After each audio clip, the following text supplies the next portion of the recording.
So can we talk about ease? Can we? Ease. Ease is a word that I have been using for years. When you align with your deeper self, you enter the realm of ease. So ease is one of those words that I've been using for years. It came into my personal world and I was like, yes.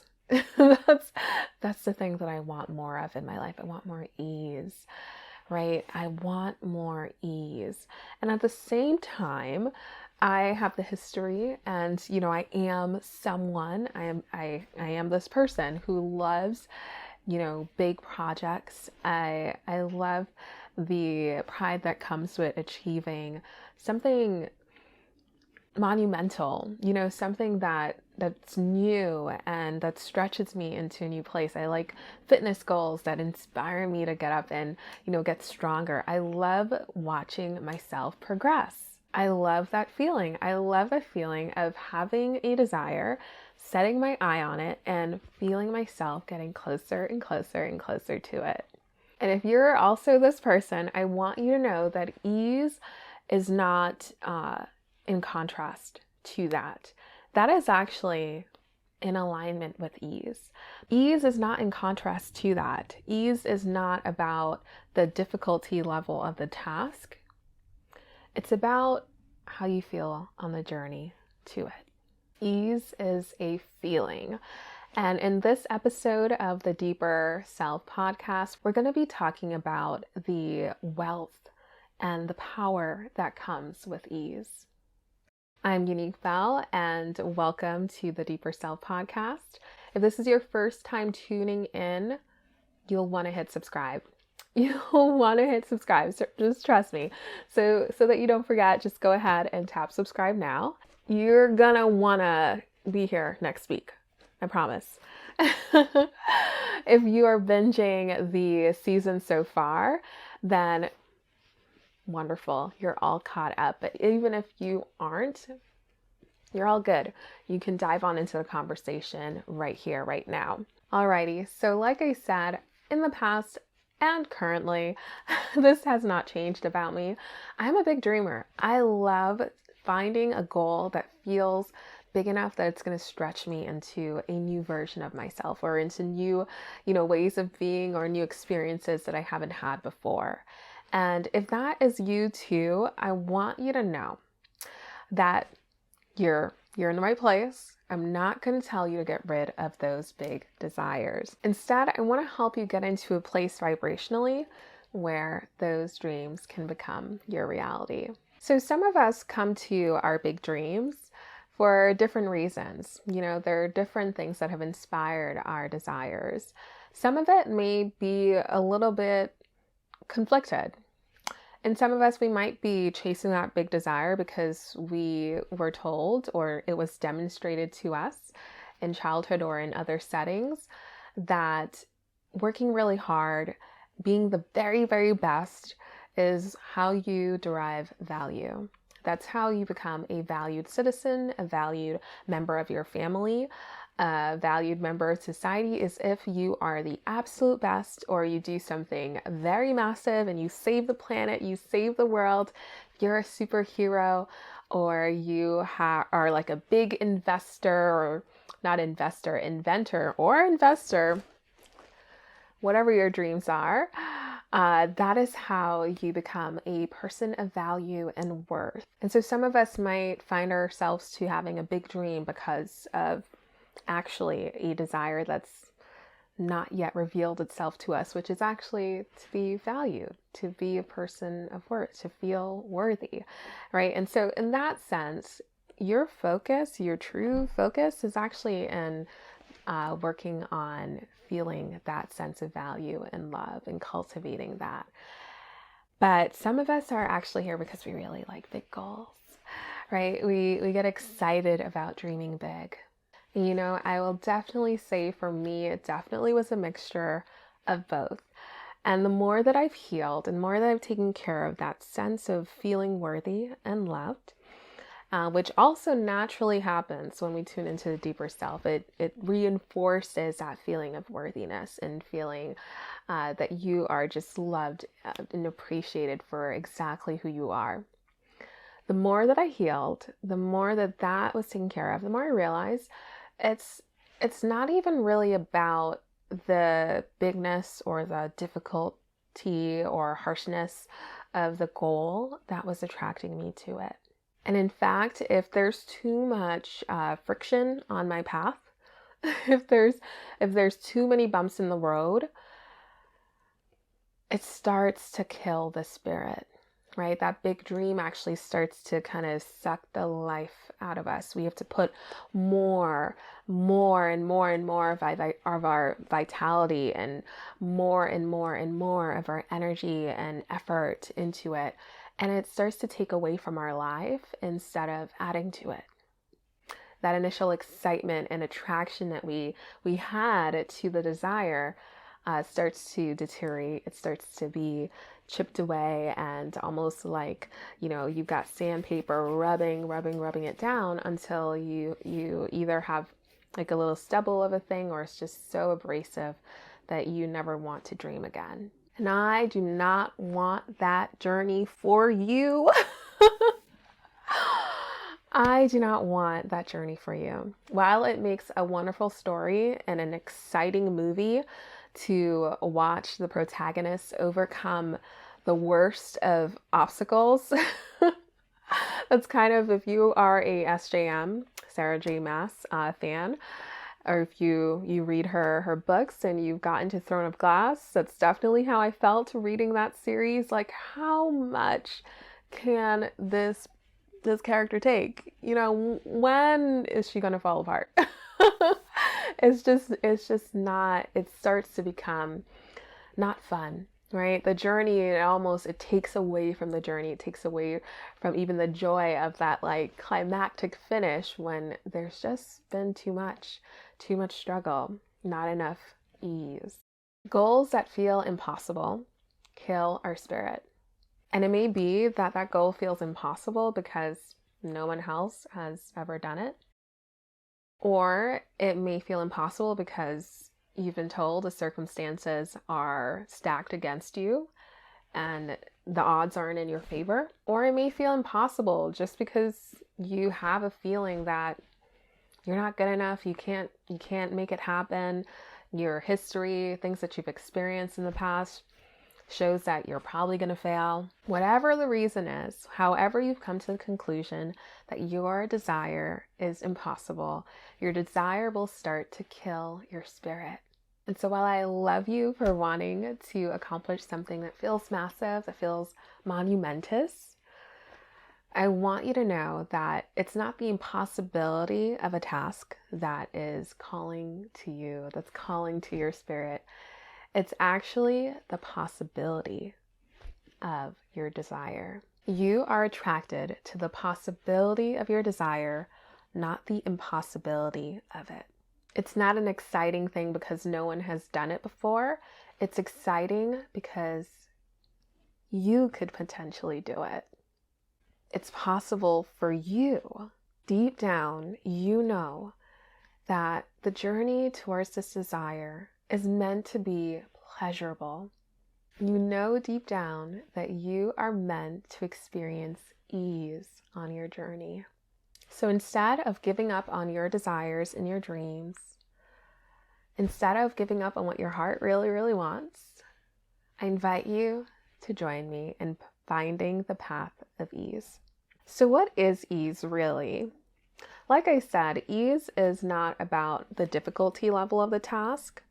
It's about how you feel as you're journeying towards your desire. Having ease does not mean that from where you're standing right here, right now, that goal or desire or task isn't difficult.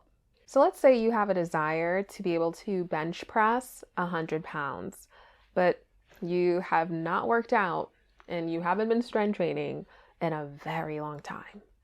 So from where you are right now, that's a difficult task. Yeah. And it's not going to automatically become not difficult just because you say it's easy. But finding the path of ease in this scenario would mean connecting to your deeper self, connecting into that inner well of guidance, and aligning with a workout plan or a trainer or a gym, finding a workout schedule that fits your lifestyle perfectly.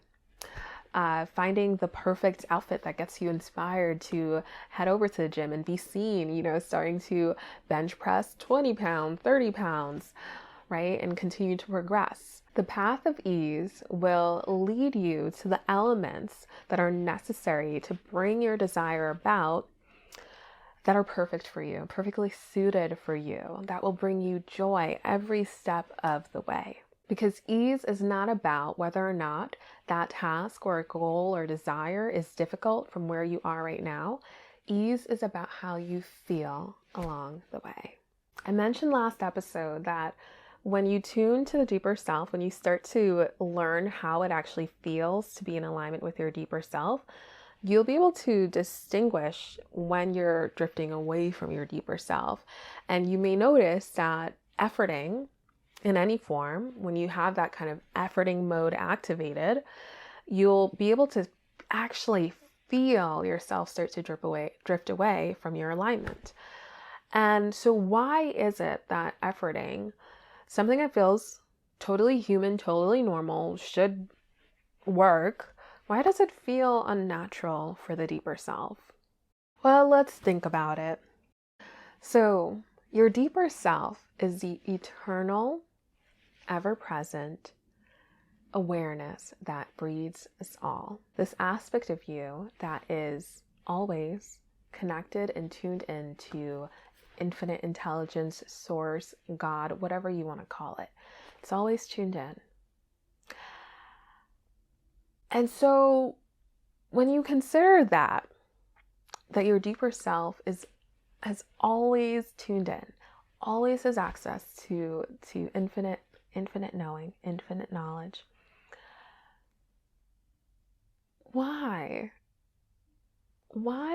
would it ever choose, unless there's something on the winding path, or the winding path is the only thing that it can kind of get your attention to? Why would it ever choose the path that is going to kill your spirit?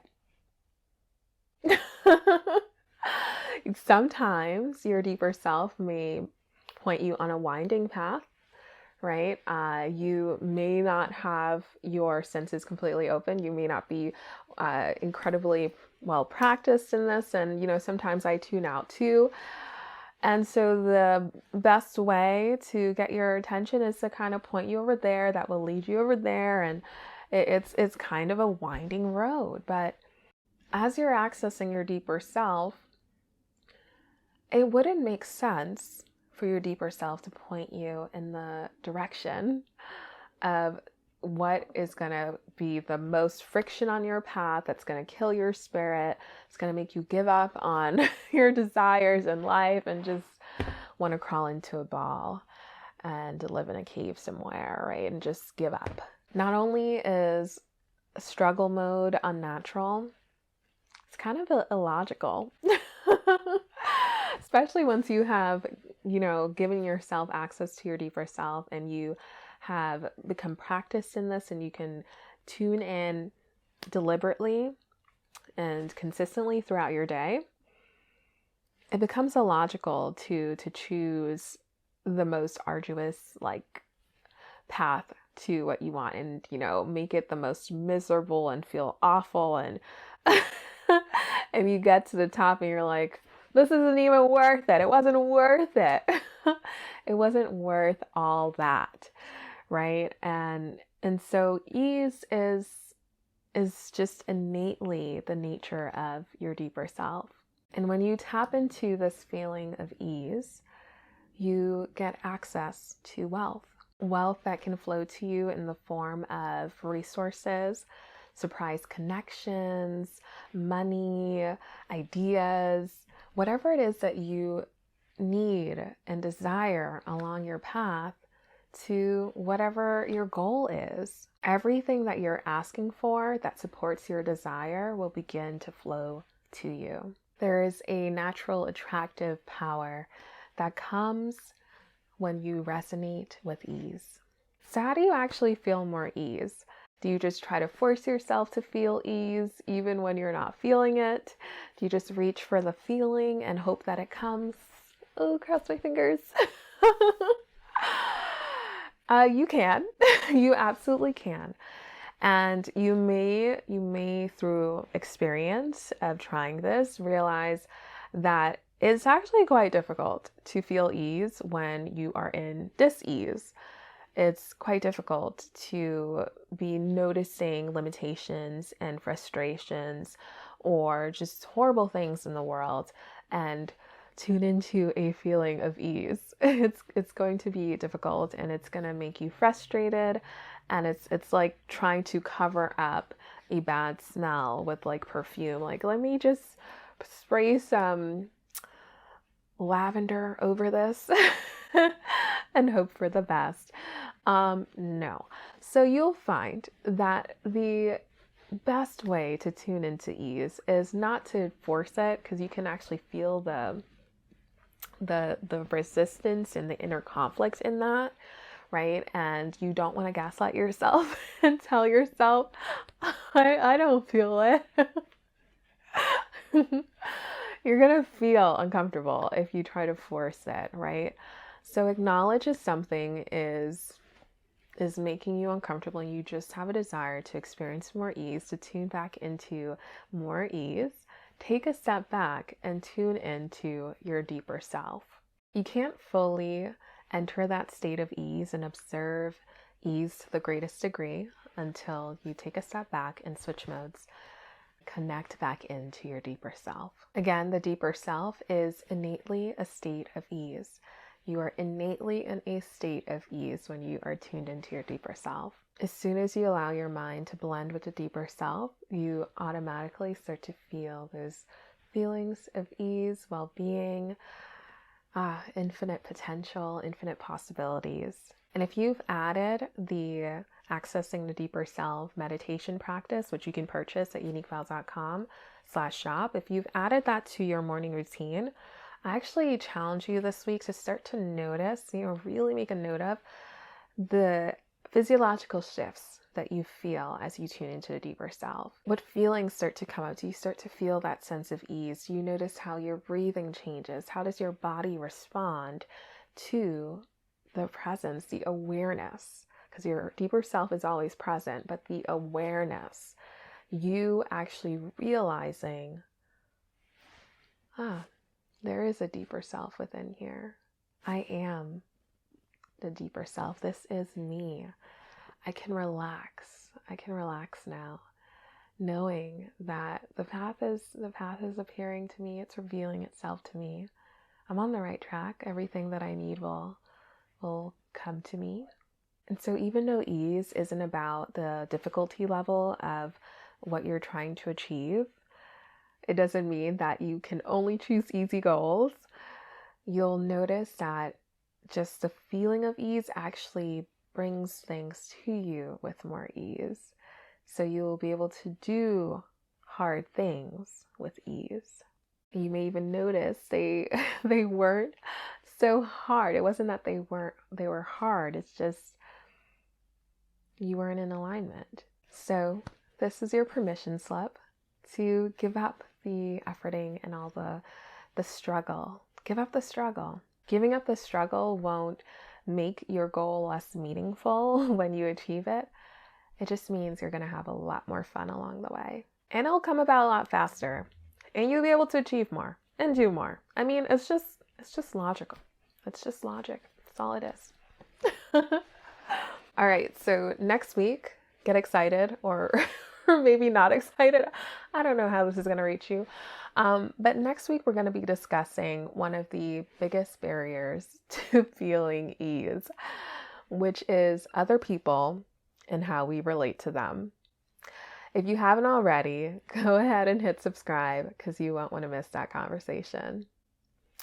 Toodles! Oh, I don't want to forget.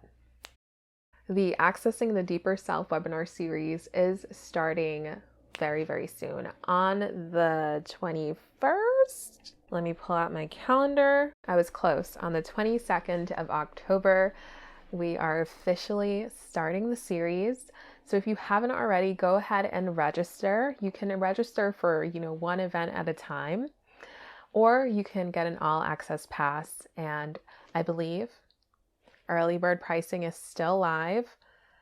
So go ahead, save a bunch, get that big welcome package, and get an all access pass to the live series. It's going to be going all fall long. All autumn, we'll be having a series of 10 live sessions, and I'm going to be diving deeper into how to access the deeper self, how to approach things like difficult relationships, fears, using your fear as a portal to the deeper self instead of something that causes a chasm between you and your deeper self. So all the seminar details are going to be up on the site. You can go ahead and check out all that is coming up this fall at uniquebelle.com/events. Register for the full series if you can. If not, I hope to see you in at least one of those live sessions. See you next week. Same time, same place. Go ahead and subscribe and leave a comment or a review wherever you're listening. I am excited to connect with you in the comment section. I'll see you next week.